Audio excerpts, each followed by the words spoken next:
എല്ലാവർക്കും നമസ്കാരം. ഞാൻ ഇന്നൊരു വീഡിയോ ചെയ്യുന്നത് നമ്മളൊരു വിലപിടിപ്പുള്ള മരുന്ന് വാങ്ങുമ്പോൾ ഒരു 20,000-ൻ്റെയോ 30,000-ൻ്റെയോ ഒക്കെ മരുന്ന് വാങ്ങുമ്പോൾ അതിൽ നമ്മൾ കമ്മീഷനായിട്ട് കൊടുക്കേണ്ടത് എത്ര, അല്ലെങ്കിൽ ആ മരുന്നിൻ്റെ ആക്ച്വൽ മേക്കിംഗ് കോസ്റ്റ് എത്ര, ഒരു കമ്പനി അത് പുറത്തു വിടുന്നത് എത്ര രൂപയ്ക്കാണ്, മെഡിക്കൽ സ്റ്റോറുകാരുടെയും അല്ലെങ്കിൽ ഇടനിലക്കാരൻ്റെയും കമ്മീഷൻ എത്രയാണ് എന്നുള്ളതിനെ പറ്റിയിട്ടാണ്.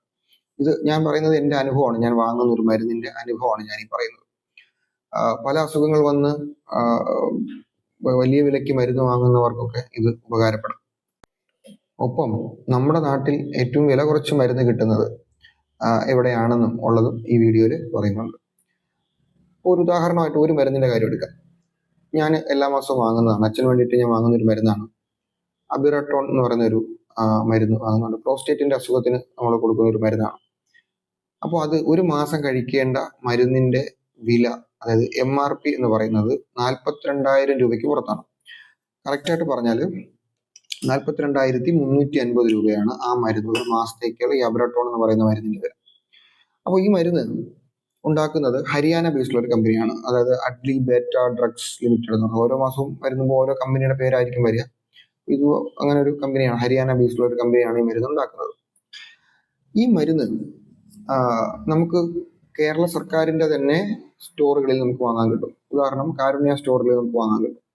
കാരുണ്യ സ്റ്റോറിൽ നമ്മൾ ഈ മരുന്ന് വാങ്ങുമ്പോൾ, ഈ കാരുണ്യ സ്റ്റോറിനെ പറ്റി അറിയാമല്ലോ, അത് നോ പ്രോഫിറ്റ് കൗണ്ടറാണ്. അതായത് പ്രോഫിറ്റ് ഇല്ലാതെ, ലാഭമില്ലാതെ കമ്പനിയിൽ നിന്ന് കിട്ടുന്ന വിലയ്ക്ക് നമുക്ക് മരുന്ന് തരുന്ന കൗണ്ടറാണ് ഈ കാരുണ്യ ഫാർമസി എന്ന് പറയുന്നത്.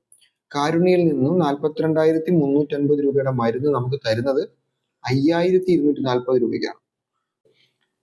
ഈ MRPയും കമ്പനി പുറത്തുവിടുന്ന വിലയും തമ്മിലുള്ള വ്യത്യാസം 8 ഇരട്ടിയാണ്. ഇത് നമ്മളൊരു പുറത്തൊരു മെഡിക്കൽ സ്റ്റോറിൽ പോയാൽ, ഇപ്പൊ എനിക്ക് കാരുണ്യ എന്ന് മരുന്ന് അവൈലബിൾ ഉള്ള മാസം ഞാൻ കാരുണ്യ എന്ന് വാങ്ങും. കാരുണ്യയിൽ സ്റ്റോക്ക് ഇല്ലാതെ വന്നാൽ, ചിലപ്പോൾ കാരുണ്യയിൽ സ്റ്റോക്ക് കുറവ് വരാറുണ്ട് ചിലപ്പോഴൊക്കെ, അപ്പൊ ഞാനിത് പുറത്തുനിന്ന് വാങ്ങേണ്ടി വരും. പുറത്തുനിന്ന് വാങ്ങുകയാണെങ്കിൽ ഞാൻ ഈ 42,000 രൂപ തന്നെ കൊടുക്കേണ്ടി വരും, അല്ലെങ്കിൽ ഒരു 10% ഡിസ്കൗണ്ട് അവർ തരാറുള്ളൂ. അപ്പോൾ ഇതാണ് ഈ മരുന്നിന്റെ വില.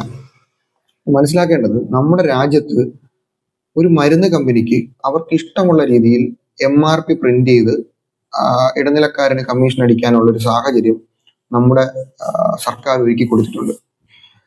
ഹരിയാന ബേസ്ഡുള്ള ഒരു കമ്പനിയാണ്. അപ്പോൾ അവർ വിൽക്കുന്നത് കേരളത്തിൽ മാത്രമായിരിക്കില്ല, ഇന്ത്യ മൊത്തത്തിൽ ചെയ്യുന്നത് ഇതേ വിലയായിരിക്കും. ഇത് അത്യാവശ്യം എല്ലാവരും വാങ്ങുന്ന ഒരു മരുന്ന് തന്നെയാണ്. ഇപ്പൊ 100-ൽ 5ഓളം പേരെങ്കിലും ഈ മരുന്ന് വാങ്ങുന്നുണ്ടാവും. അപ്പോൾ അതിൽ പലരും ഈ കാരുണ്യെ പറ്റി അറിയാത്തവരും, അല്ലെങ്കിൽ തൊട്ടടുത്ത് കാരുണ്യ ഫാർമസി ഇല്ലാത്തവരും ഒക്കെ പലപ്പോഴും പുറത്തുനിന്ന് വാങ്ങേണ്ടി വരും.